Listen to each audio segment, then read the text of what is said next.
আজকে আমি কথা বলবো আলেকজান্ডার গ্রাহাম বেলের টেলিফোন আবিষ্কারের পেছনের ঘটনা। প্রাচীনকালে এক জায়গা থেকে অন্য জায়গায় কোনো তথ্য পাঠানোর জন্য মানুষ পায়ে হেঁটে সেই দূরত্ব অতিক্রম করত। অনেক সময় লাগতো এবং অনেক কঠিন রাস্তা অতিক্রম করতে হতো। রাজা মহারাজাদের আমলে অনেকে আবার পায়রা বা ঈগলের ব্যবহার করত। তবে তাতে অনেক সময় সেই পাখি সঠিক স্থানে পৌঁছাতে পারত না বা শত্রুপক্ষ সেই পাখিটিকে কবজা করে তথ্য সংগ্রহ করে নিত। ধীরে ধীরে এই তথ্য পাঠানোর পদ্ধতিতে অনেক উন্নতি হয়। এরপর আসে ডাক ব্যবস্থা। সেখানে ডাক টিকিটের মাধ্যমে সাংগঠনিকভাবে এক জায়গা থেকে অন্য জায়গায় চিঠি আদান প্রদান করা হতো। কিন্তু এসব পদ্ধতি ছিল একতরফা। তাই বিজ্ঞানীরা বহুদিন ধরে এমন একটি যন্ত্র আবিষ্কার করতে চাইছিল যা দিয়ে দুইজন ব্যক্তি অনেক দূরে থেকেও একে অপরের সঙ্গে কথা বলতে পারবে। ফলে 1800 শতাব্দীর শুরু থেকেই এইরকম একটি যন্ত্র আবিষ্কারের চেষ্টা শুরু হয়ে যায়। আর সর্বপ্রথম 1876 সালে সফল টেলিফোন আবিষ্কার করেন আলেকজান্ডার গ্রাহাম বেল। তবে আপনারা নিশ্চয়ই জানেন যে কোনো আবিষ্কার একদিনে সম্ভব হয়নি। তার জন্য বহু বিজ্ঞানীদের নিরলস পরিশ্রম যুক্ত আছে। এমনকি গ্রাহাম বেল এই আবিষ্কারটি আকস্মিকভাবে করে ফেলেছিলেন। বর্তমানে যে টেলিফোনে আমরা ব্যবহার করি তাতে তারের মাধ্যমে এক জায়গা থেকে অন্য জায়গায় তথ্য প্রেরণ করা হয়। রবার্ট হুক 1666 সালে একটি টেলিফোন বানান। তিনি একটি তারের দুই দিকে দুইটি ধাতু ও রিসিভার লাগান। এরপর এই ধাতু ও রিসিভারের একদিকে যখন কেউ কথা বলতো তখন সেটা অন্য পাশের ব্যক্তি শুনতে পারত। আজকাল অনেক ছোট বাচ্চারা এ ধরনের টেলিফোন বানিয়ে খেলা করে। এই যন্ত্রের মাধ্যমে শব্দ তারের মধ্য দিয়ে তরঙ্গের আকারে অন্য পাশে পৌঁছাতো। এরপর 1816 সালে ফ্রান্সিস রোনাল্ডস নামে একজন বিজ্ঞানী একটি ইলেকট্রিক টেলিগ্রাফ আবিষ্কার করেন, যাতে ইলেকট্রিসিটির মাধ্যমে এক জায়গা থেকে অন্য জায়গায় কোনো তথ্য প্রেরণ করা যেত। আর এতে অনেক বেশি দূরত্বের তথ্য পাঠানো যেত। তবে এতে একটি সমস্যা ছিল।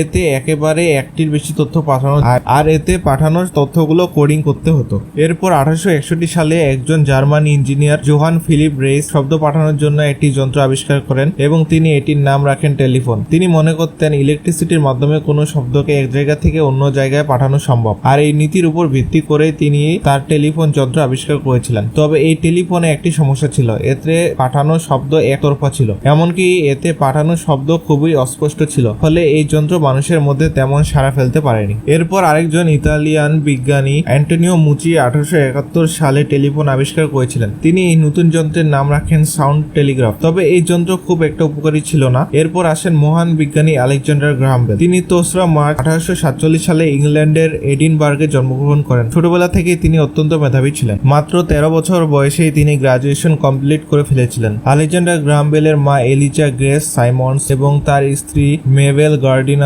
হার্বার্ট দুজনেই বধির ছিলেন, অর্থাৎ তারা কানে শুনতে পেতেন না।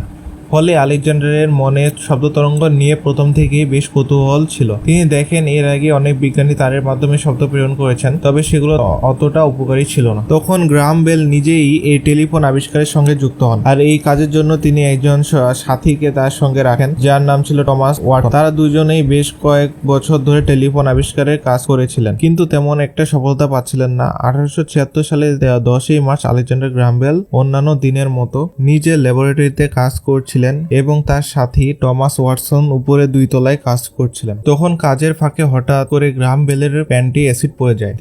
তখন তিনি সাহায্যের জন্য টমাসকে ডাকেন। টমাস তখন 2 তলায় কাজ করছিলেন। তিনি তার পাশে থাকা টেলিফোন যন্ত্র থেকে গ্রাহাম বেলের আওয়াজ শুনতে পান। আর তারপর যা হয়েছিল তা ইতিহাসের পাতায় অমর হয়ে গেছে। এই সফলতার পর গ্রাহাম বেল 1877 সালে টেলিফোনের প্যাটেন্ট করান এবং একটি টেলিফোন কোম্পানি খুলে ফেলেন। আর সেই কোম্পানিটি বর্তমানে AT&T নামে পরিচিত। তবে টেলিফোন আবিষ্কারের কয়েকদিনের মধ্যেই গ্রাহাম বেল এক বিপদে পড়েন। একজন আমেরিকান বিজ্ঞানী, যিনি মাত্র কয়েকদিনের ব্যবধানে টেলিফোন আবিষ্কার করেছিলেন, তিনি গ্রাহাম বেলের কোম্পানির নামে কেস করে দেন, এই বলে যে গ্রাহাম বেল তার আবিষ্কার চুরি করে নিয়েছে। তবে গ্রাহাম বেল আগেই তার আবিষ্কারের পেটেন্ট করে নিয়েছিলেন, তাই শেষ পর্যন্ত সুপ্রিম কোর্ট গ্রাহাম বেলের পক্ষে রায় দিয়েছে এবং তাকে অফিসিয়াল টেলিফোনের আবিষ্কারক হিসেবে মান্য করা হয়। চলুন এবার টেলিফোনের ব্যাপারে কিছু আশ্চর্য তথ্য জেনে আসি। প্রথম ট্রান্সকন্টিনেন্টাল কল, অর্থাৎ মহাদেশ থেকে অন্য দেশে প্রথম কল করা হয়েছিল 1915 সালে। গ্রাহাম বেল টেলিফোনের আবিষ্কারক হলেও তিনি নিজের কাজের জায়গায় টেলিফোন ব্যবহার করতেন না, কারণ তিনি মনে করতেন